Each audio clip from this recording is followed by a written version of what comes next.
Hello and welcome to this briefing for timers on contests. First of all, the paperwork that you used in the physical world, the timesheets and everything still apply, so please download them or have them sent to you so that you can make use of them.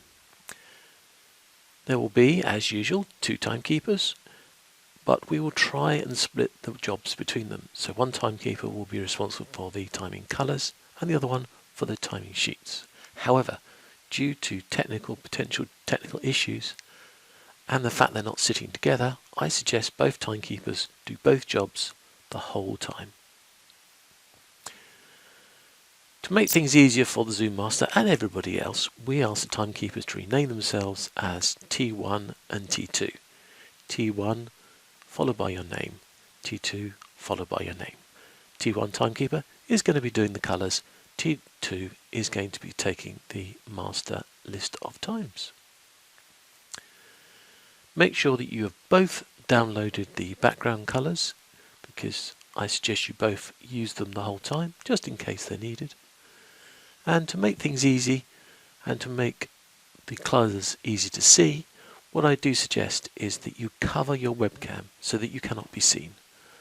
And if you cover your webcam like that, it will be black and you will then easily be able to display the colours in a normal fashion without any blurring of people in the way and things like that. So in previous contests, the contest chair is going to prepare the contestants and announce them.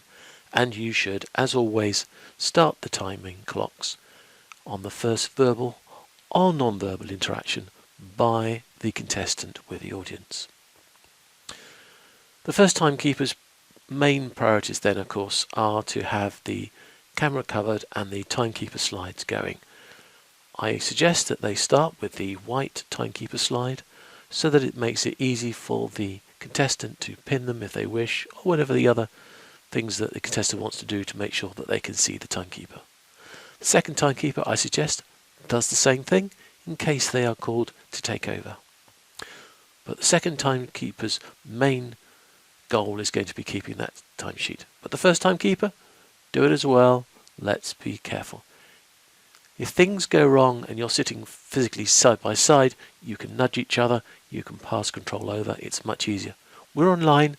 You can't see what the other timekeeper is up to easily, so therefore just assume that you do both jobs.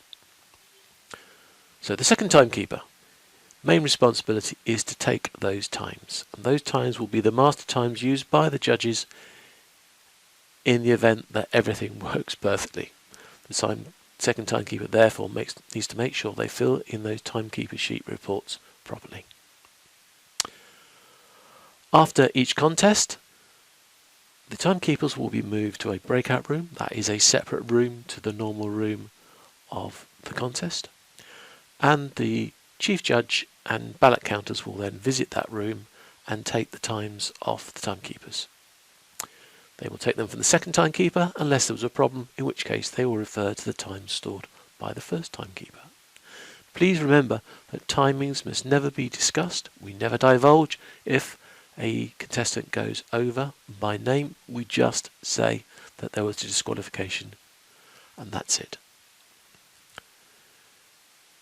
Please keep your records until the contest is finished. When the contest is finished, you can destroy your records and never divulge their contents. Okay, so what about technical issues? Well, there could be a technical issue with a contestant losing their signal, losing their camera, not being able to be seen, complications like that due to Zoom errors, their computer errors or whatever. It is up to the chief judge and only the chief judge to make a decision about the quality of the connection. And so if you see a problem, carry on as normal until or unless the contest judge stops the competition with some comment along the lines of pause the contest, contestant please stop. When you hear that, pause your timers.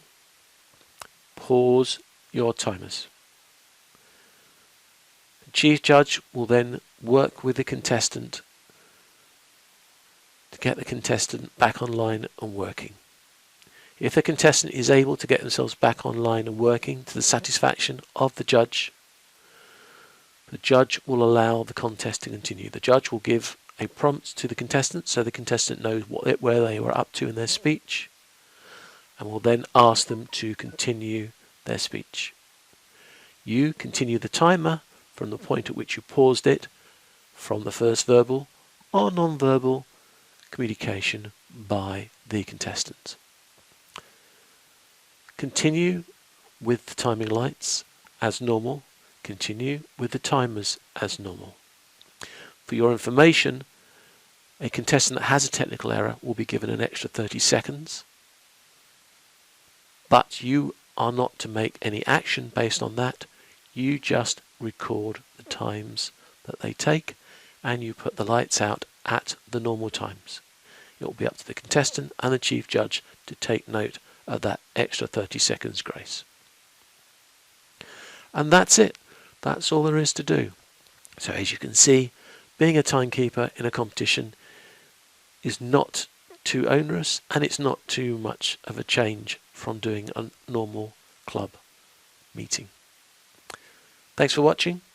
Make sure you subscribed for other videos on Zoom. Thank you.